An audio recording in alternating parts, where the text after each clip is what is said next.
Selamünaleyküm. Aleykümselam. Arkadaşlar nasılsınız? İyi misin? Sağ olun hocam. Hoş geldiniz hocam. Hoş bulduk. Maksut abi nasılsın? İyi misin?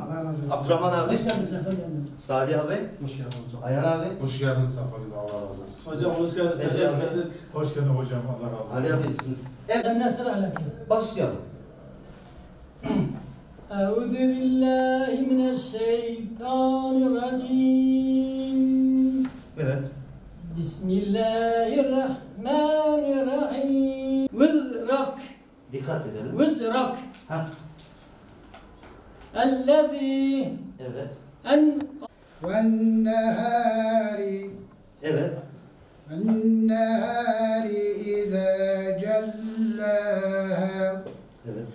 والليل إذا يغشاها Aferin. وما طحاها Güzel. والنفس Dikkat edelim. Ama والنفس dikkat edelim. والنفس Nefsin. ونفس وما سواها Güzel. فألهمها فجورها Dikkat edelim. Bir daha. وتقواها Bir daha. Geri alalım. فألهمها فجورها وما Evet. خلق الذكر Bir daha. وما خلق Halakad zekera. الذكر Bir daha. وما خلق الذكر Devam var. والأنثى Ra, Zin, Zid, Zil. Z, ze, Se, şin, Şid, sa, Sat. Ham dünyayı avsivi bu, nur ala nur navivi bu. Ham dünyayı avsivi bu, nur ala nur navivi bu. Tulaba ve nebiye, nur ala nur naviviye. Tulaba ve nebiye, nur ala nur naviviye. Cihan Resul Amineye, Muhammed hati dünyayı.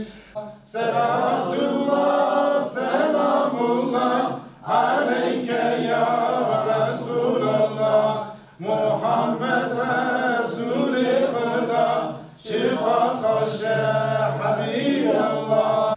2016'da Diyanet İşleri Başkanlığı'nın görme engellileri açmış olduğu Braille alfabesi üzerine açılan kursa katıldım. Ondan sonra gelip memleketimizde alanımızda acaba görme engelliler var mıdır gibisinden bir tespitte başladık. İşte gelirken bize Görme Altı Nokta Körler Derneği'ni bize gösterdiler. Gelirken sağ olsun arkadaşlar dernekte bulunuyorlardı. Kendilerine acaba böyle bir kurs açabilirsek, siz de bu kursa katılır, iştirak eder misiniz?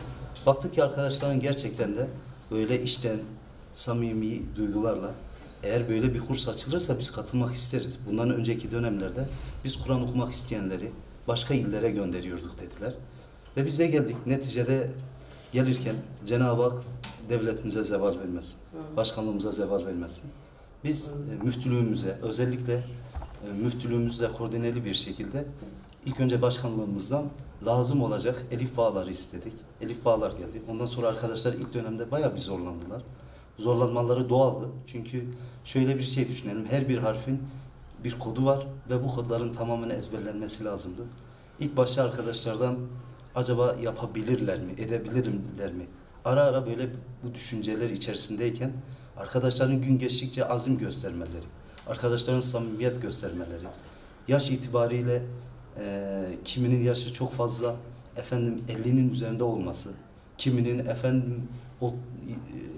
30'a yakın olması, bu yaş aralığında acaba biz ne kadar bir zamanda başarabiliriz dedik. Ve elhamdülillah çok şükür gelinen nokta itibariyle arkadaşlarımızın 4'ü de Kur'an'ı hatmettiler. Hatta bir sefer değil. Kim arkadaşımız 4-5 sefer Kur'an'ı hatmetmiş. Kim arkadaşımız 3-4 sefer hatmetmiş. Kim arkadaşımıza yeni birer hatm ediyorlar.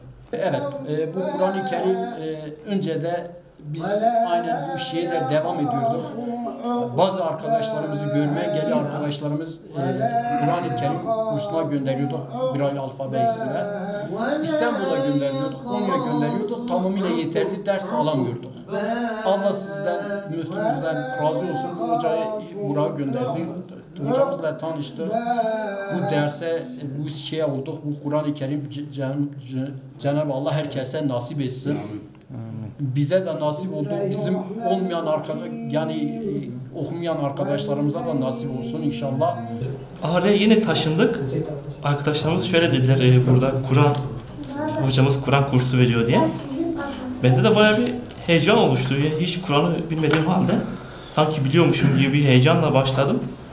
Burada sağ olsun hocamız Kur'an'ı hatim edersin dedi, arkadaşlarımız yardımcı. Tabi arkadaşlarımız bende ileride. Çünkü onlar daha önce de başladı, ben yeni geldim. Şu an sanki Kur'an'ı biliyormuşum gibi bir heyecan var. Bir azim var inşallah. Yani bir ay içinde bitirmeyi hedefliyorum.